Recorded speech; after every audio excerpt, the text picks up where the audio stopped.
And now, from beyond our dimension, this is the JeffMara podcast.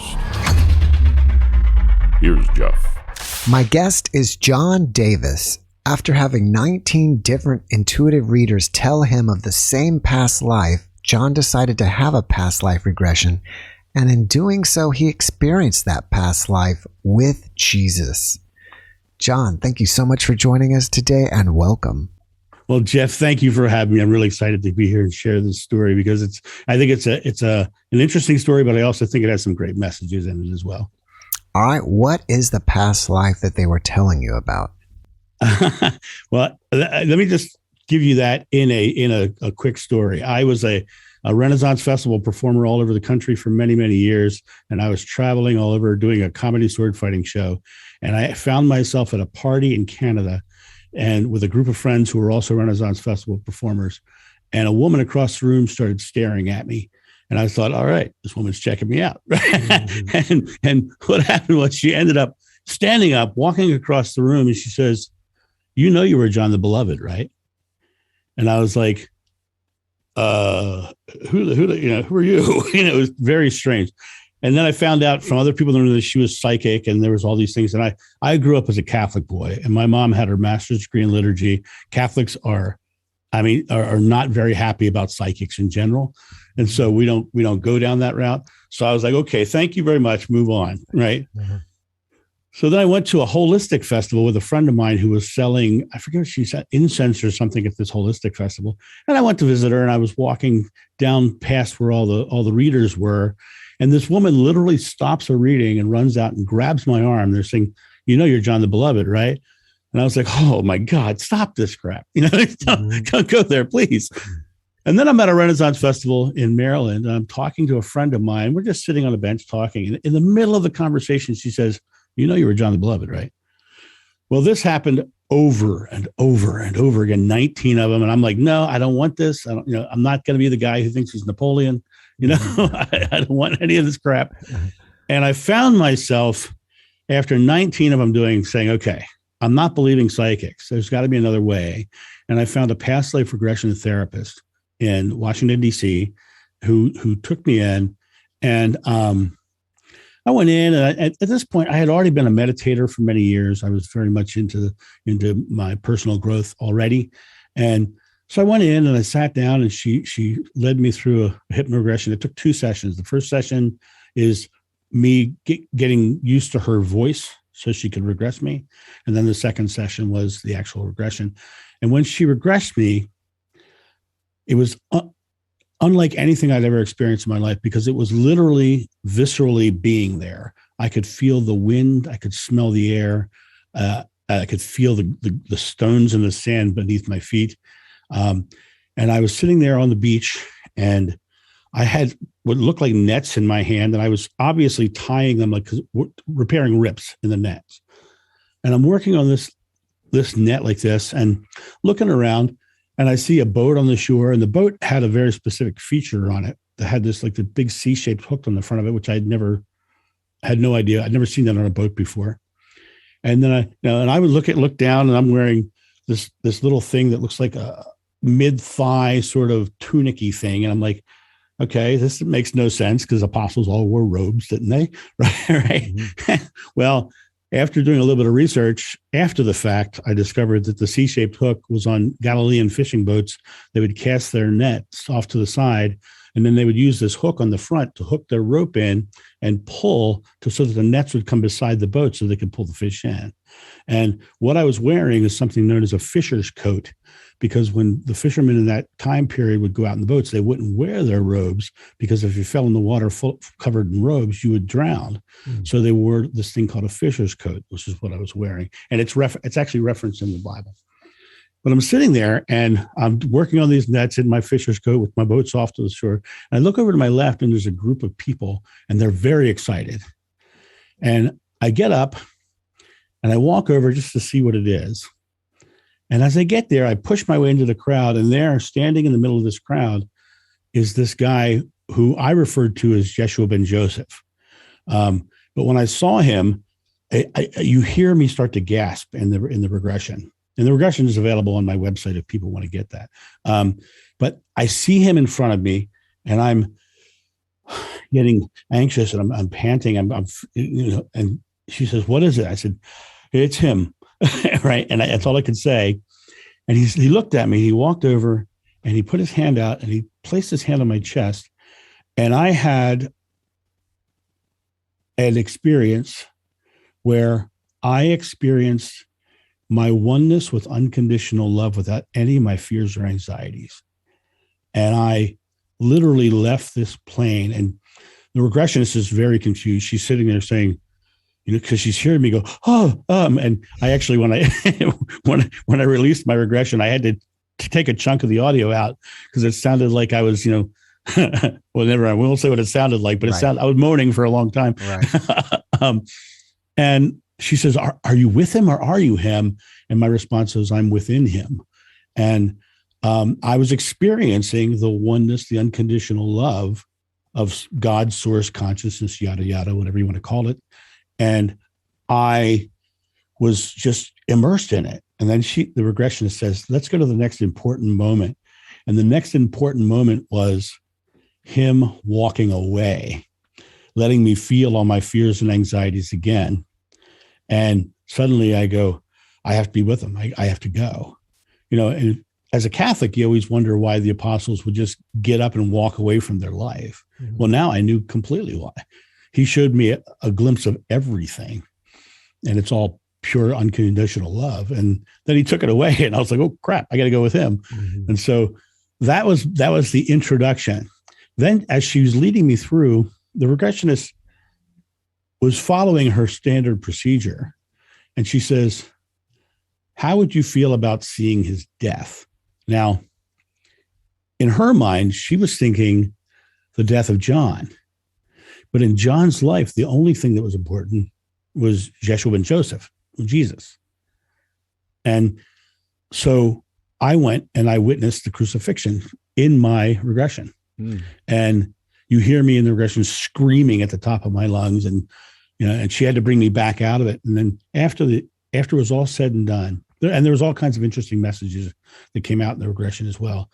After it was all said and done, she told me that she led me to the death because she wanted me to have a truly emotional experience so that I could know that it was a reality, not imagination. And so what happened after the fact was, for several years, that channel of the regression kind of remained open. So I would have these moments where I would sit down in a chair and be back remembering that life again. And I ended up becoming a speaker on the topic. I spoke at Unity churches all over the country and holistic centers. And I spoke at the Edgar Cayce Associations for Research and Enlightenment groups in Virginia Beach, Houston, and Portland, Oregon. And my goal was to bring forward the teachings that I was learning from that past life, because it wasn't Christianity. It was more of a Buddhist sort of teaching than it was a Christian teaching. And so I was teaching that. But what happened was, 15 years ago when I was doing this, everyone gets so wrapped into who I was that they weren't hearing what I was teaching. And I discovered I was becoming a crutch for people. People would come to see me so they could come say they've seen John. And it got really bad to the point where I just had to stop doing that work. So I stopped doing that work. I went off and I became a corporate speaker and just took another career entirely.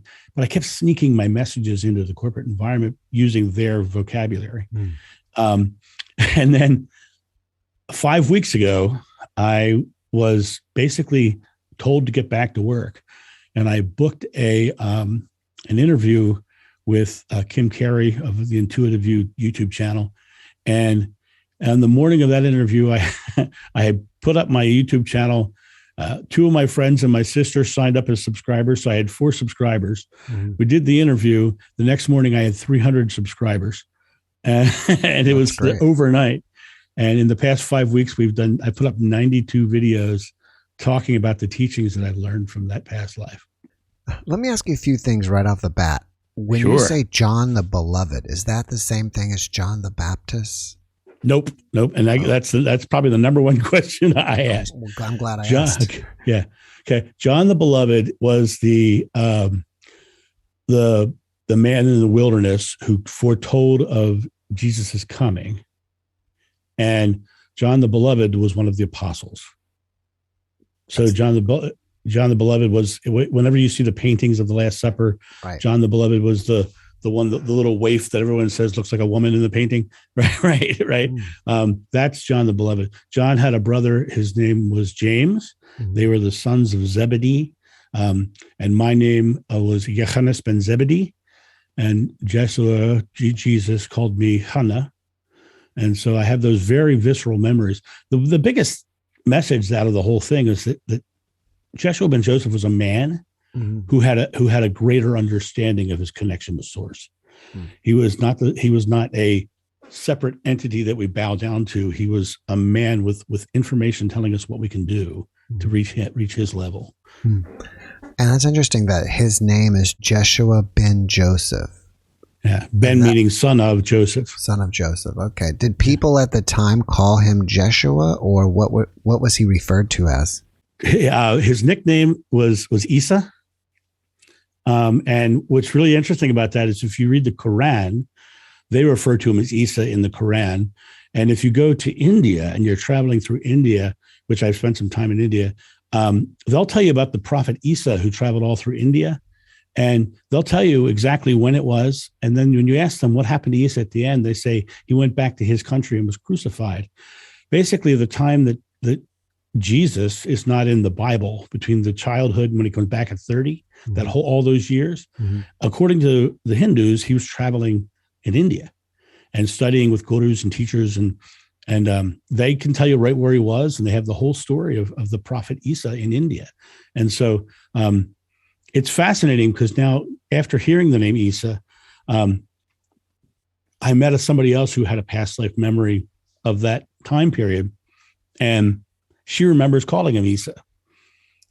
Now, when I look back, and I don't know whether it's my modern interpretation or not, my nickname that I kind of give him now is Jesh.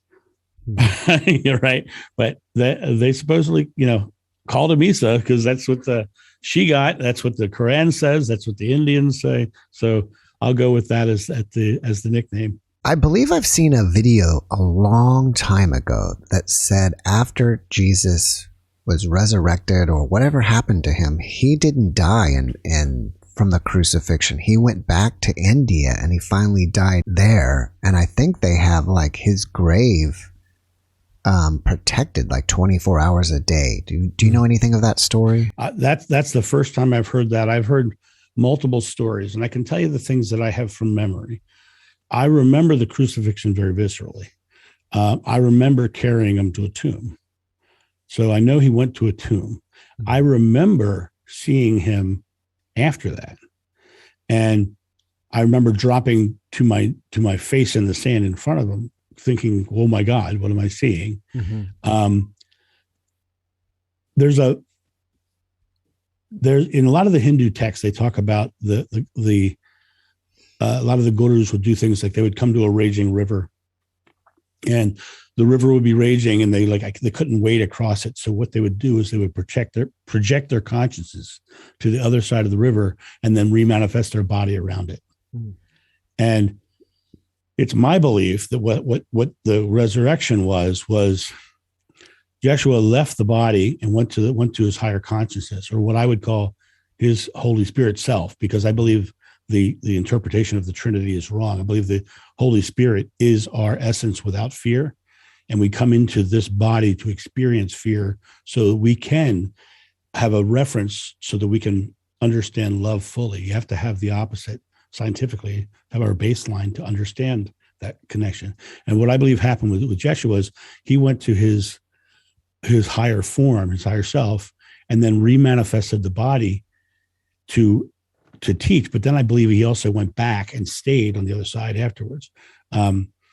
I don't know whether he went to India or not, but I do remember, like I said, I remember carrying him being one of the people helping carry him to the tomb. I also have very powerful memories of both his wife and his mother living with me after the death.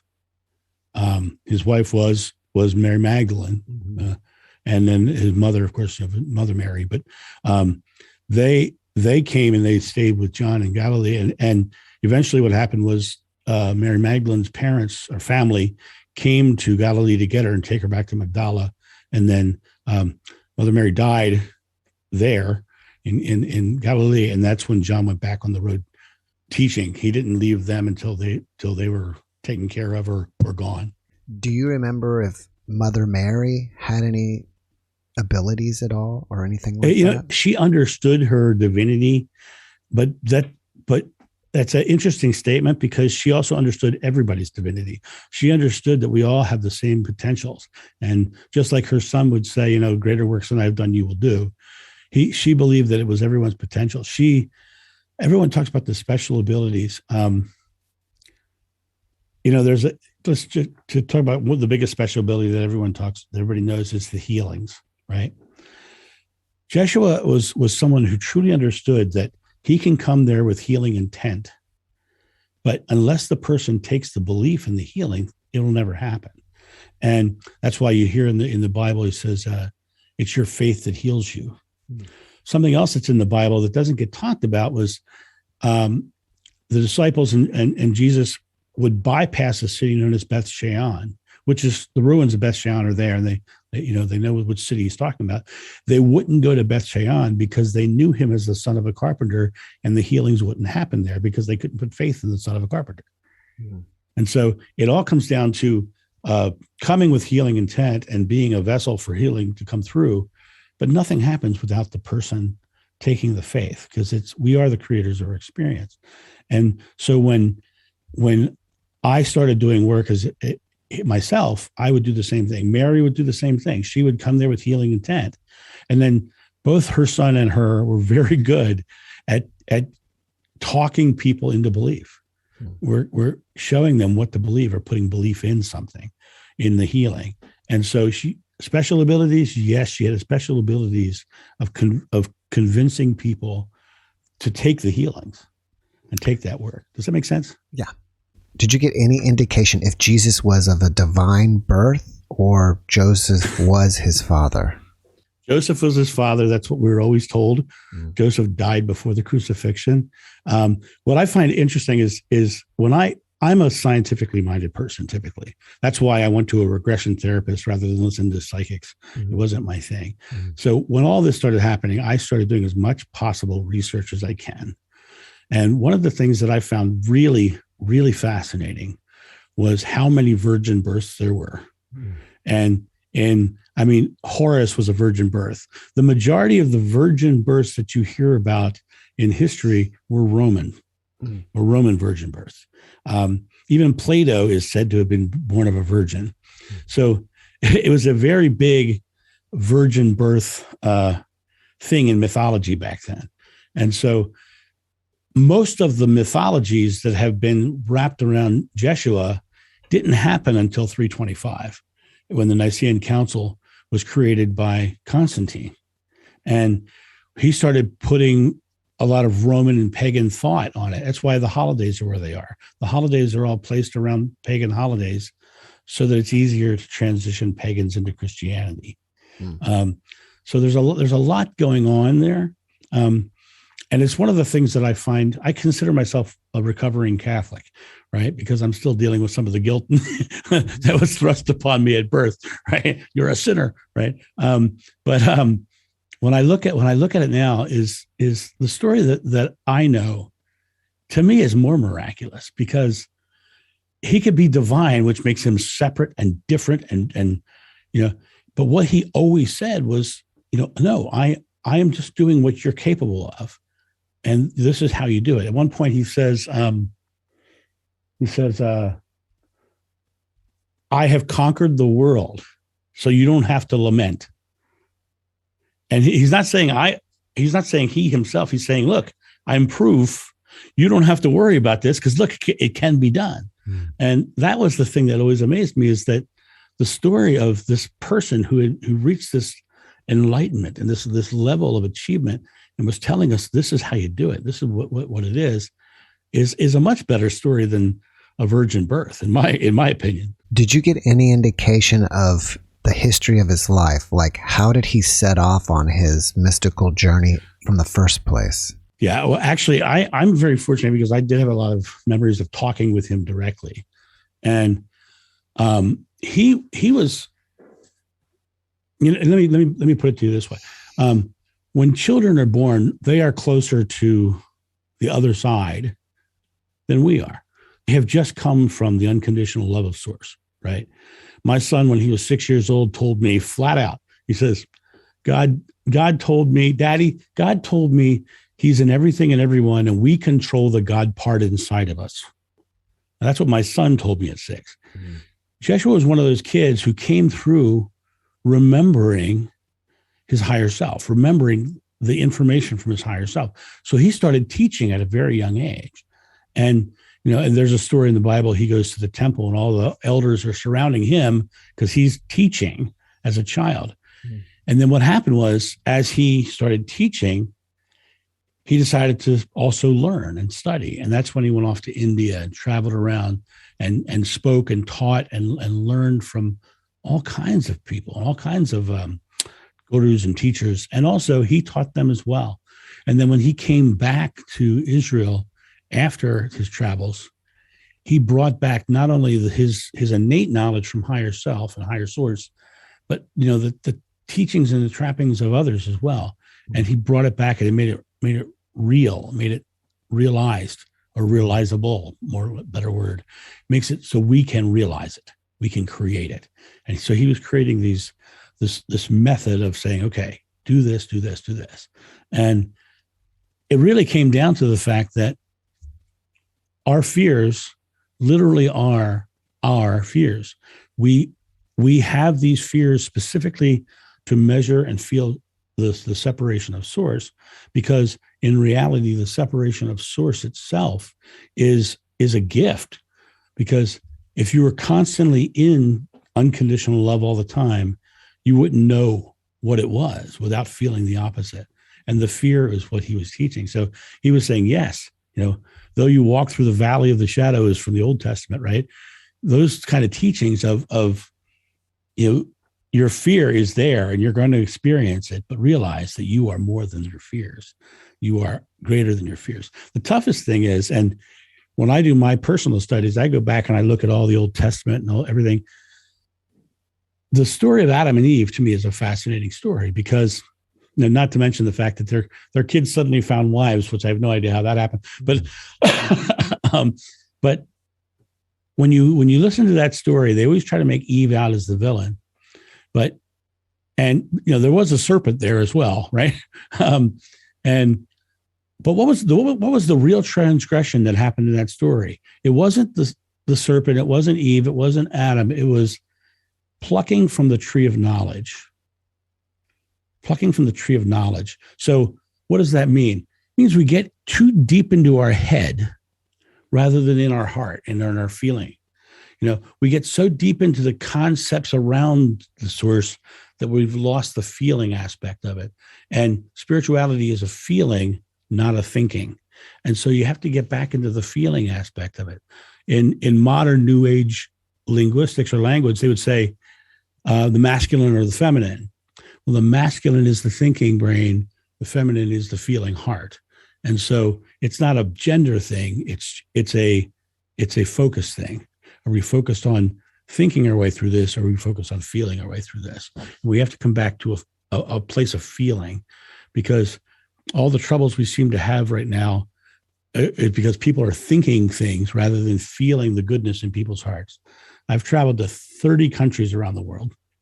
I have found lovely, wonderful people in every one of them. And what I find is if I go there with a smile on my face, I always get a smile back. If I go there giving them love up front, I get that right back. And to give you a quick story about how this works in a very practical way, in 2000, I traveled through Egypt. And at one point during that trip, I climbed Mount Sinai. Now, the whole time I was there for a month. The whole time I was there, I was treated like a prince everywhere I went. And when you go to Mount Sinai, you start your climb to the top at 1:00 in the morning so that you can be at the top at sunrise. And so I started climbing at 1:00 in the morning. At 2:30 in the morning on the side of the mountain, so an hour and a half into my climb, I hear someone calling my name, John, John. By the way, really trippy to be on the side of Mount Sinai, hearing your name called in the darkness. But it wasn't God. It was the manager of the hotel I was staying at, running up the mountain to give me his coat because he thought I'd be cold. So that's how I was treated the entire time by everybody in Egypt. Then the next day I ran into an American at St. Catherine's Monastery, which is right at the base of the mountain. He says, "Hey, are you American?" I said, "Yeah, I am American." He says, "Me too." He says, "Have you been having problems since you've been here?" I said, "No, everyone's treating me like a prince." He says, "Everywhere I go, people want to fight me." And 5 minutes later, I wanted to kick that guy's butt because that's what he was putting out.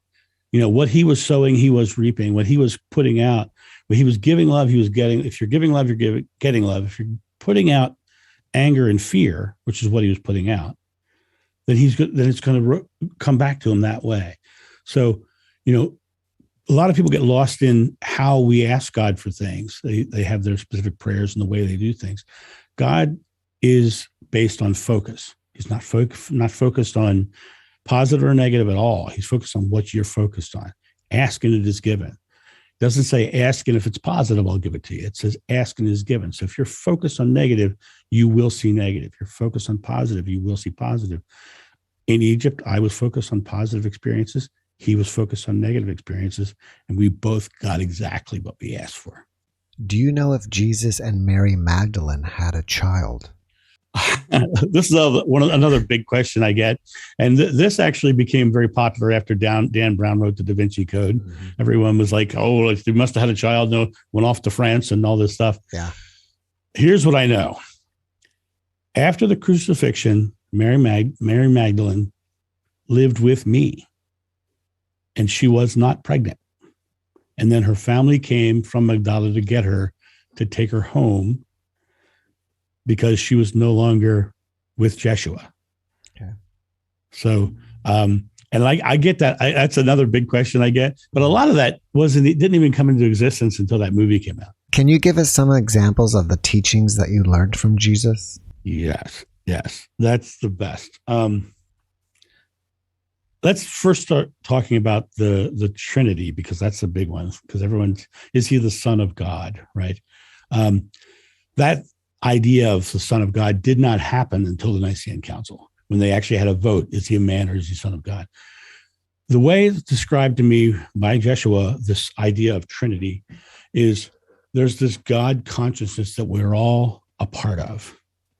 And inside of this God consciousness are individual personalities. We each have these individual personalities, and these individual personalities, we know ourselves as individual, but we also know ourselves as part of this one source, and we have the knowledge of the one source.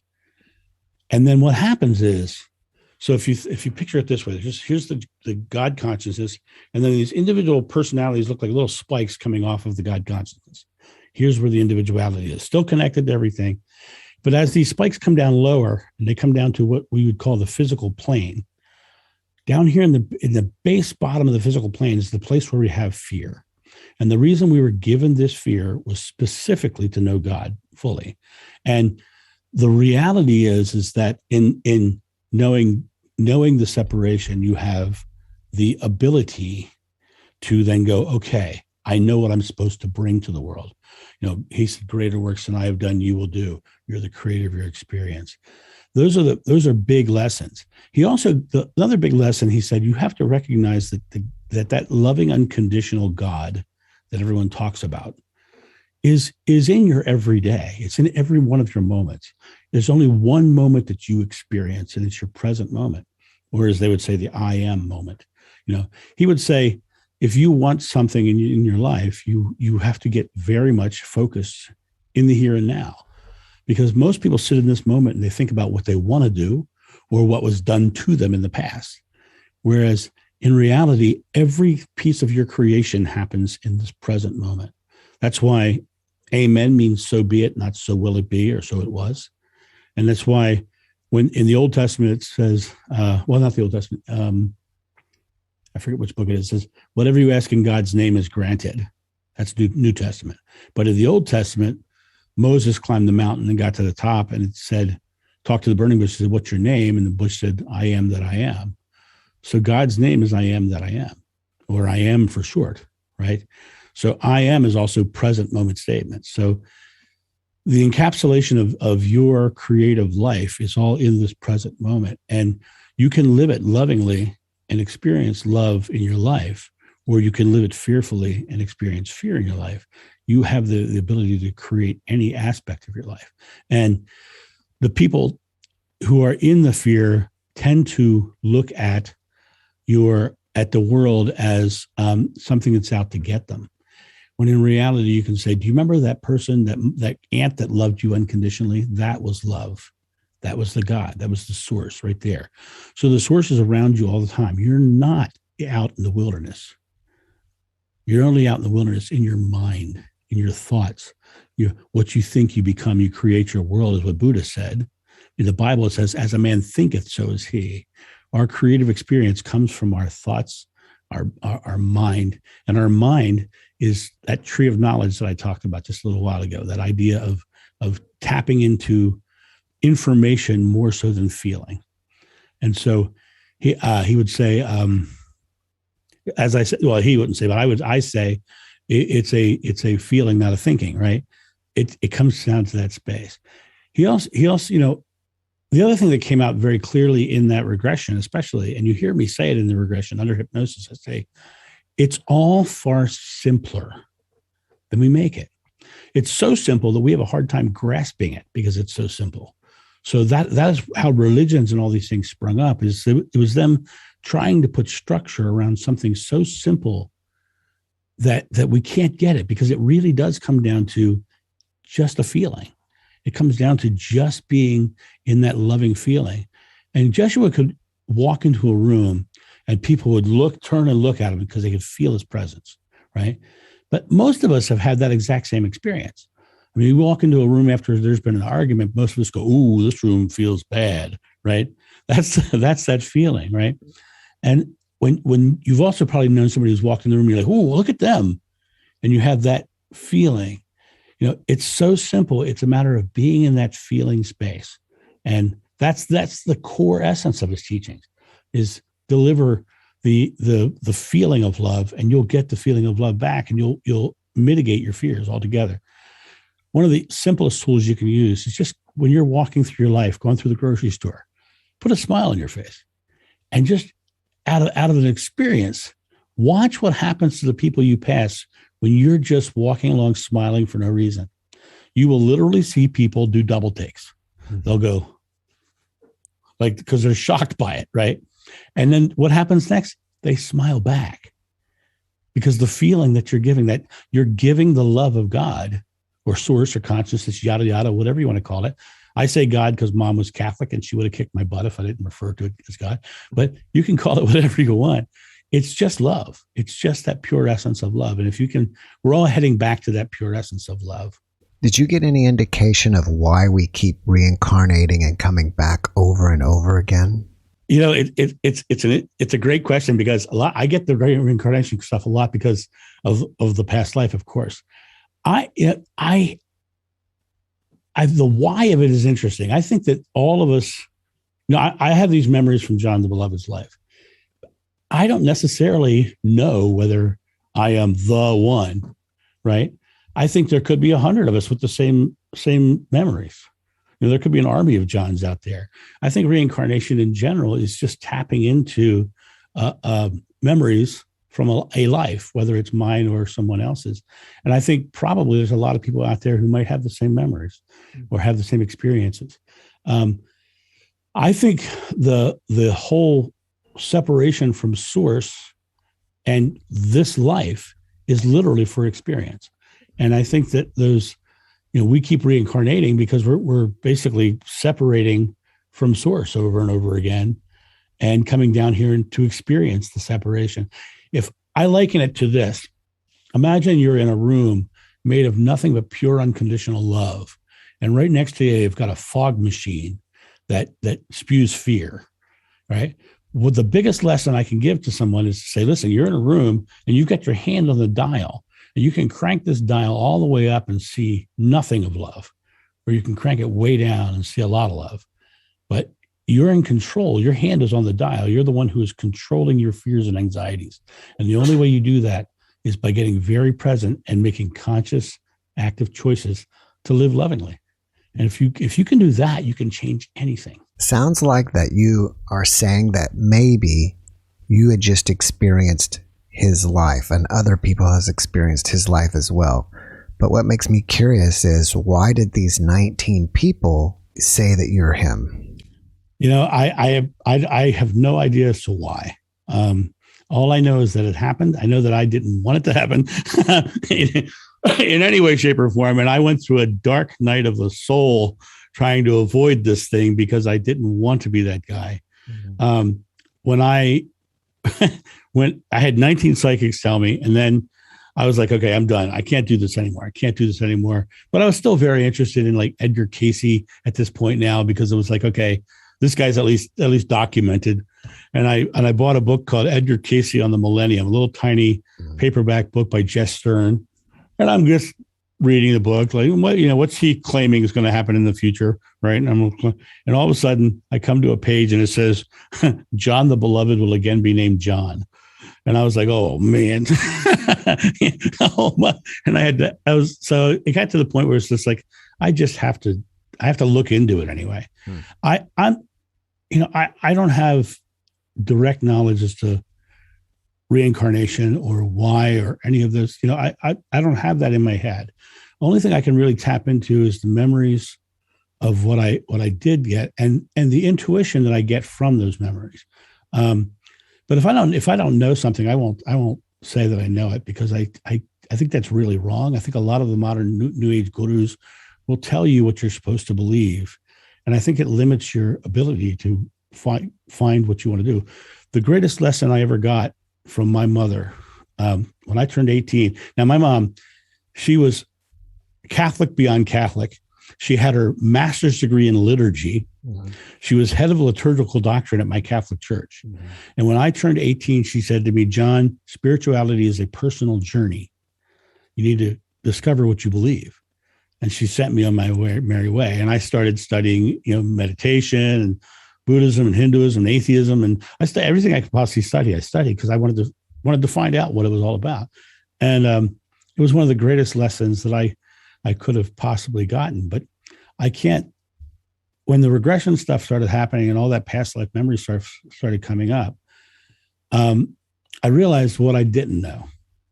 I realized the things that I just don't claim to have. Now, I get questions on my YouTube channel all the time. People, in fact, I ask for them. Please ask me, any questions. I'll make videos on them. That's how I ended up getting 92 videos, is the people on the channel just started asking me questions. So I started making videos to answer their question.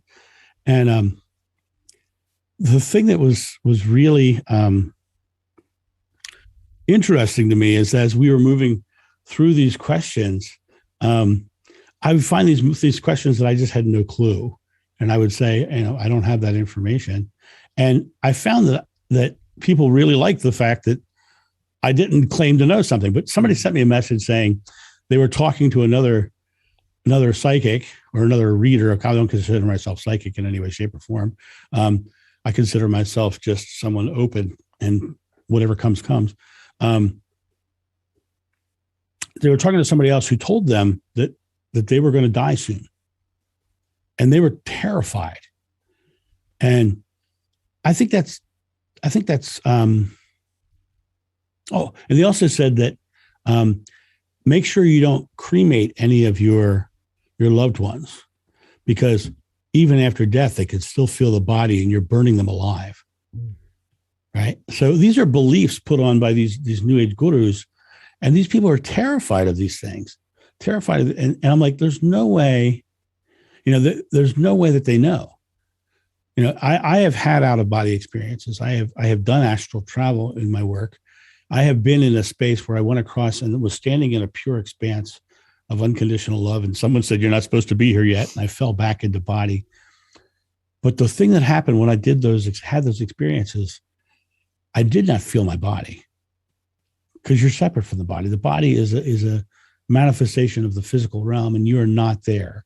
So the idea that these people are saying that is what's going to happen to you is just creating a new belief. And that to me is wrong. Did you tell your mom about your experience? And if so, what did she say? I told my mom completely. I told my mom completely about the experience. My mom's like, okay. And then about a year later, I was down there talking with her in Florida, and she says, I have to tell you something. I said, what? She says, I was really worried about you. I said, really? Why? She said, well, because it's John the Beloved thing. It's a little crazy. I said, yeah, I know. It's crazy. I think it's crazy too. She went to her priest and she said, I'm worried about my son. He thinks he was an apostle. And her priest looked around, leaned in close and said, don't discount it. It might be true. So even her Catholic priest was like, there's something more here. Right. And when my mom passed away, in the year before her passing, she and I became very close, and we talked spirituality and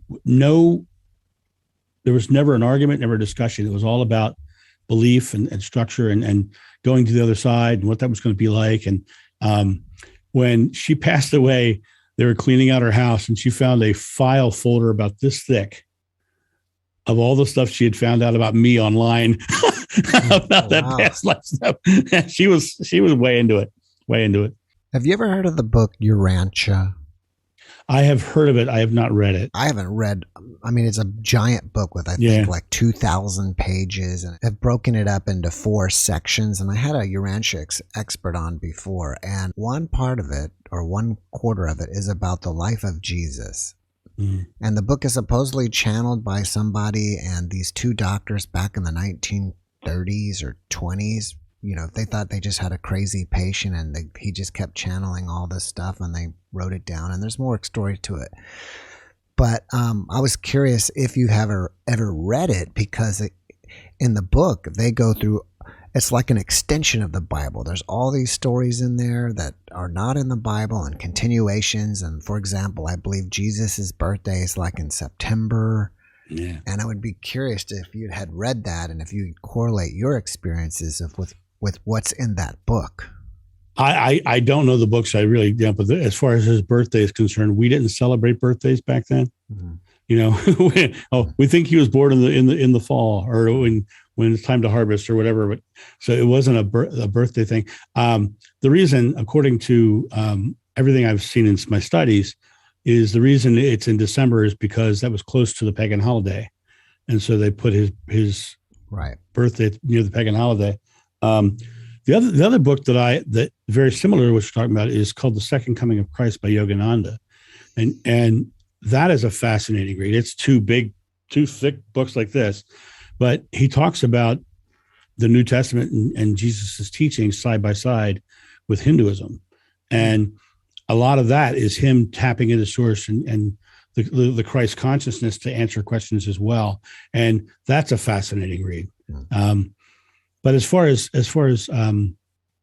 me personally having those experiences, I when I read them, I go, well, this sounds plausible.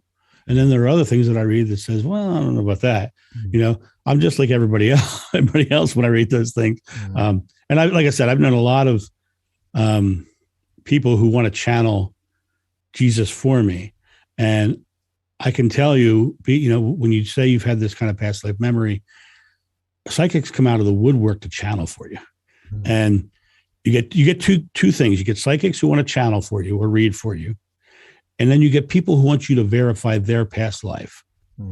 And number one, as far as channels are concerned, I of all of them, if there were 100 of them that came forward, 99 of them I got nothing from. And one, there might have been some real boom, hit me in the face sort of situation. As far as verifying past lives, I don't do it any longer. Right? When first people would walk up and I'd say, I feel something. And then I realized that this is just wrong with me. I can't just go off my feelings. I have to, if I have visceral memory, absolutely. If I have to be very careful, because a lot of people want to be apostles, want to be those past lives. And a lot of them, I don't believe are. It's literally their ego in play saying, I was this, I was that. Mm-hmm. I can't tell you how many people have come up to me and told me they were Peter and, told me they were Paul and told me. And do I know whether they were or not? I don't. Do I know whether they have the consciousness connection that I was talking about earlier? I don't. Because I don't have that knowledge. I decided it's just wrong of me to even consider trying to say that they have that connection, because it's as my mom would say, spirituality is a personal journey. If you feel that, go for it, because it's your journey, not mine. Did Jesus talk to you about coming back? And if so, do you know when? Well, he did. He did talk to me about the return, but it wasn't the return the way you think it is. And it's not the return that most people think of. This is my understanding of this. As I said, I can be wrong as well. So I don't want anybody to think I'm creating doctrine, because I'm not. Joshua came here understanding his higher self-consciousness. He came here aware of that knowledge, and he brought it to the physical plane. He came down and brought that information to us. What's happening right now, and I see this very clearly, because when I spoke 15 years ago, people were different back then. They literally were very earth plane oriented.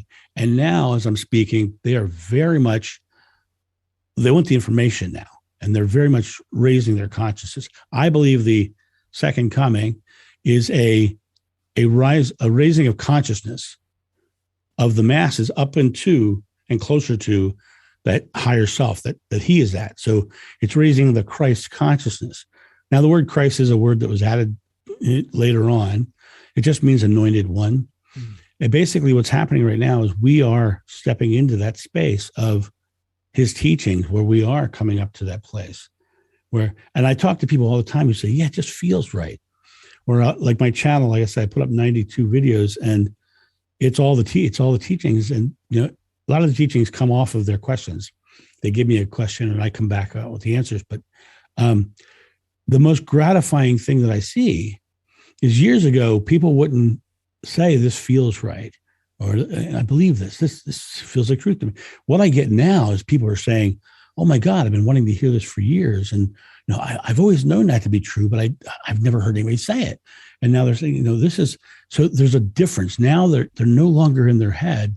They're coming into that feeling space again. And I think that's what's happening. The second coming is us. The first time he came to us, the second time we're going to him. Can you give us some examples of some of the most common misconceptions that people have about Jesus? Common misconceptions. Well, first of all, he was dark-skinned. He did not look like a German painting, right? He was an Arabic man. He did, however, have some anomalies. He had his eyes were a bluish tint, and it makes no sense for the Arab region to have blue eyes, but I distinctly remember blue eyes. And I did a painting of him, which is on my website as well, and very, very much blue-eyed, but dark-skinned and dark-haired. The other misconceptions, let's see. That he never got mad. He got mad. He got angry. He did all the things that humans do. There's a famous story in the Bible of him overturning the carts. He got impatient. He would work with people, and he would tell them the truth, and then they just wouldn't get it, right? And so he would get impatient. He was a normal individual who just had a greater knowledge and a greater understanding. When he was crucified, now the memory I have of him being crucified is very visceral. One of the things that people think of the crucifixion, you always see him on the cross with the big sign over his head and his feet on a little platform, nailed on this little platform in front of the cross. And I have very distinct memories of him being nailed to the cross on the ground. Then the nails went through here, not here. So that's a big one. And the nails on his feet went through his ankles into the side of the cross. Why would you make a platform for them to be comfortable on when you're crucifying him, right? They nailed him to the side of the cross. So the cross is here. His feet were straddling the cross, nailed in from the side. And when they pushed it up, it was a area where the ground itself was rock, like a giant rock field almost, but it was like one giant stone almost. And they had chipped out a hole into the rock so that they could drop crosses into it to, just to stand them up. So they nailed them, and as they lifted it up, it would drop into the hole. And so the misconception of him being on the cross and having it be very, signs and all that, that's all imagery.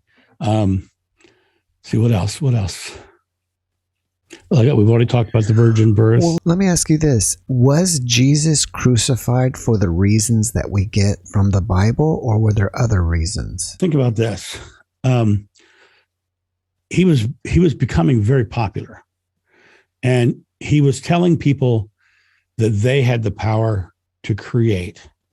He was telling people that they are, you don't have to worry about the authority because you are the creator, right? The authority doesn't like when you go against them like that, especially, authoritarian governments, they don't want you to empower the people. And so when they say he died for our sins, he literally died because he was speaking the truth. He died because he was bringing a different message than what the leaders were telling us we had to follow. And so when he quote unquote died for our sins, he died to show us our way. And the sins, and I do that very specifically, sins, the sins of the people was really the fact is the human people that were in government, in authority, were afraid of him. So the only real sin there is the transgression of fear. And so when these people were afraid, he died for the fears of men, basically, because of the fears of men. Was it also that the Roman government was afraid of him? Oh, yeah. And the Roman government continued to be afraid of him, which is why Constantine got involved. And that's 300 years after. 300 years. Would you say it's more the Roman government than the Jewish leaders? Back then, yes. Yeah, absolutely, yes. You got to remember, in that time period, it was a region of Rome, and Rome was the controlling force in the area, and even the Jewish leaders and all had to go to Rome for approval for anything, and so they did not have nearly the power that you think they did. The Jewish leaders did not, because they were under the foot of the Romans. And what's really fascinating to me, now this is not from memory, this is me studying, and the Apostle Paul is the most prolific writer of the New Testament, followed very quickly by John, and then the rest came after. Paul did several things. He gave you all the rules you had to follow.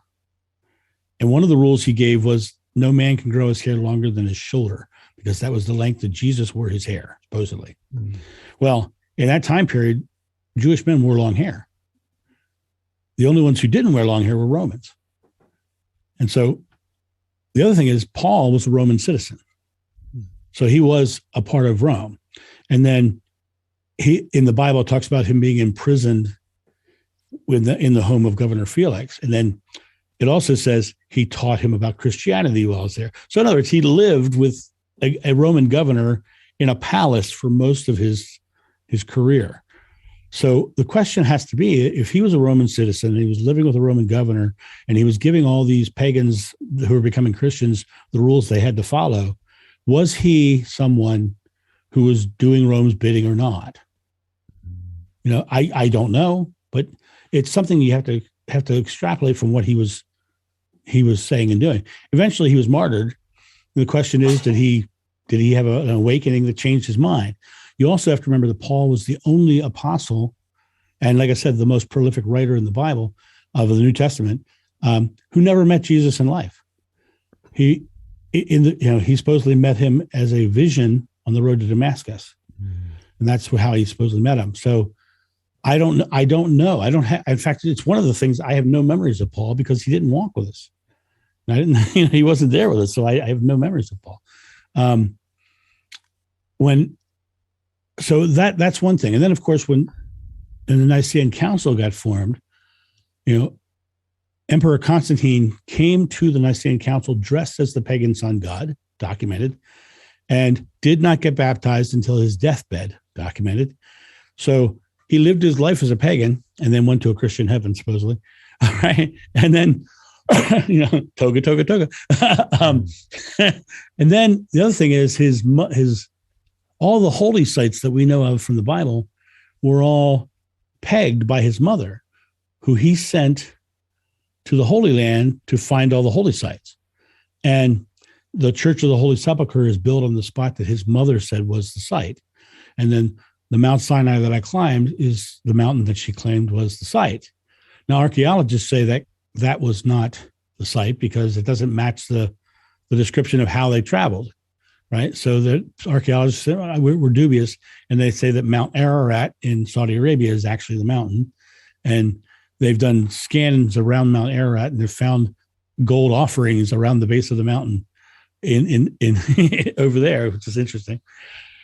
In the past 10 years, they've opened the tomb in the Holy Sepulchre, and they went down to the bottom of the tomb, and they tested the lowest thing they could find, and it tested to the time of Constantine's mother. They found nothing older than that time in the tomb. Now, I will tell you, when I was in Jerusalem, I went to what's known as the Garden Tomb, it's a British archaeological site that they think that this fits the description better of the crucifixion. And I went to the Garden Tomb, and as I walked into the place, I started getting nauseous, and I started weeping, I started crying, and I had a very visceral experience in this place. And I had a guy with me who had a very similar story to mine. He remembered being the Apostle Philip, and he won't come out and tell anybody that because he's a very successful businessman and he won't go there. But he walked in, he started having a reaction too. And the two of us were like, okay, something's strange. And the closer we got to the hillside, that the locals call Golgotha, the locals in the area call it Skull Hill, Golgotha, which is the place in the Bible they say he was crucified. The closer we got to it, the more visceral association we got from being there. So for me, I'd have to say personally, my belief is that the site that I saw that made me have that visceral reaction was the real site. And all the rest of them were basically formed to help pagans become Christians. I would assume that Jesus knew what kind of trouble he would be getting into. Was he doing that purposely, or what was his thoughts behind that, if from whatever you know?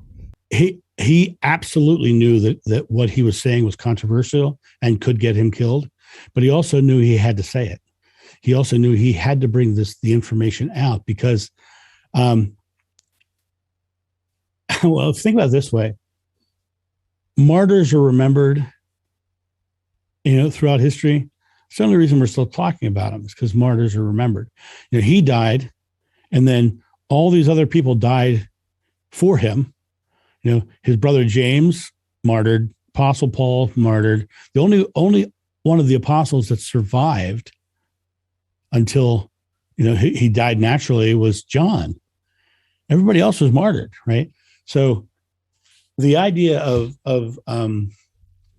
him martyring himself for the truth or for his belief was absolutely something that he was very much aware that was going to happen, and knew full well that eventually it was going to happen. He knew that it was going to happen. And so he went to the cross for our fears, basically. Well, I'm already over time, and I could keep talking to you about this stuff, but I have to move it along. So you mentioned your YouTube channel and your website. First of all, what's your website? johnofnew.com. And it's all one word, JohnOfnew.com. My YouTube is linked on there if you want to go there. It's also John of New on YouTube. One of the things I want to do is for any time I go on any podcast, and I know you don't endorse guests, and I applaud you for that. You should never endorse anybody who you just met for the first time. But I think it's very wise of you. But I want to, for anybody, anytime I go on a podcast and interview, I put up a page where they can get a discount on some of the private session readings that I do. Those readings are very interesting. I sit down and I about an hour before I do the reading, I sit down and see if I get any notes, and I come through and I just get on the session with the person, and I help them break free of their fears and move towards the other side. So what I'm doing is for anybody who is interested in one of those, you can go to the link that I'm going to share with Jeff, and he can put it in the description or whatever. And you can go there, and it's a $50 discount on all the readings for anybody who listens to that. If you're interested to know more about the stories and the teachings, I would suggest going to my YouTube channel and then scrolling down to the first videos, because if you start at the top and you work your way down through, you're going to get the greatest information first, because that was the story and all the new stuff coming through. And then what happened over the course of time is people would ask me more and more questions, so the questions got more specific. But if you start at the beginning, you can literally get a real good feeling for what I'm talking about. If people just want to reach out to you and ask you questions, are you open to that? And if so, absolutely. How should they find you? Go to johnanew.com and use the contact form there. And that will send me an email, and I read every one that comes in. And if you're on my YouTube channel, you put a comment on there, I answer everyone there as well. Well, before we finish up, can you leave us with one positive message? You are the creator of your experience, and all you have to do is take this moment right now and stack a positive moment. Don't try to think of a big change or a big dramatic thing that you're trying to create. Think about staying small and living one positive, loving moment. And then love will surround your life, because it'll change your subconscious mind behind you. And that goal that you want is going to start moving towards you and surround your present moment experience. John, thank you for that message. And thank you so much again for being my guest. I really appreciate you, and I wish you the best. Thank you, Jeff. It's been an absolute pleasure being here. Thanks for watching the JeffMara podcast. I really appreciate you. Another way to show support is through YouTube memberships. And if you do, there are loyalty badges and other perks depending on your level of membership. All you need to do is click the join button underneath the video to find out more. Thank you for your support.